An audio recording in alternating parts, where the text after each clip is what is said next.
रणनीती टाइम्समध्ये आपलं सर्वांचं स्वागत आहे। दिनांक 14 एप्रिल 2025 रोजी भारतीय राज्यघटनेचे शिल्पकार भारतरत्न महामानव डॉक्टर बाबासाहेब आंबेडकर यांच्या 134व्या जयंतीनिमित्त पत्रकार कृती समितीच्या वतीने पार्क चौक येथील डॉक्टर बाबासाहेब आंबेडकर यांच्या पूर्णाकृती पुतळ्यास पुष्पहार अर्पण करून विनम्र अभिवादन करण्यात आले। यावेळी पत्रकार कृती समितीचे अध्यक्ष अब्दुल रहीम पठाण, उपाध्यक्ष अप्पासाहेब लंगोटे, शब्बीर मनियार, सैपन शेख, लतीफ नदाब, रफीक देगनाळकर, युनुस अत्तार, इक्बाल बागमारुसर, अकबर शेख, सामाजिक कार्यकर्ते नाना प्रक्षाळे, असलम नदाब, मशाक मुल्ला आदी पत्रकार कृती समितीचे पदाधिकारी व सदस्य मोठ्या संख्येने उपस्थित होते।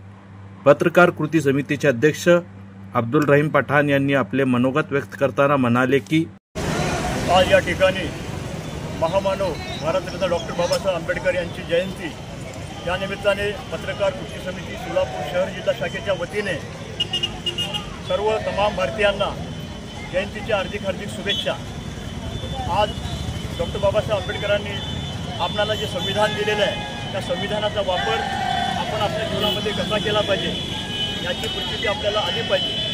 कारण आज आपण बघतो मनुवाद्याने जे थैमान ह्या देशामध्ये घातलेलं आहे त्याला खेचण्यासाठी आणि त्या मनुवाद्यांचा सामना करण्यासाठी संविधानाचा वापर आपण केला पाहिजे। डॉक्टर बाबासाहेब आंबेडकरांनी संविधानामध्ये आपले मूलभूत न्यायिक हक्क काय आहेत ते आपल्याला समजावून सांगितलेलं आहे। पण मित्रांनो, आज खंत वाटते आपल्या भारत देशामध्ये अशी काही शक्ती थैमान घालत आहे याचा बिमोड करण्यासाठी फक्त आणि फक्त संविधान हे एकच शस्त्र असू शकतं आज मी या ठिकाणी सांगतो। आणि परत एकदा मी डॉक्टर बाबासाहेब आंबेडकरांच्या जयंतीनिमित्त हार्दिक शुभेच्छा देऊन मी माझे 2 शब्द संपवतो। जय हिंद, जय महाराष्ट्र, जय भीम। आपल्या शहरातील ताज्या घडामोडी पाहण्यासाठी रणनीती टाइम्सला सबस्क्राइब करा आणि बेल बटन प्रेस करा, लाईक आणि शेअर करा।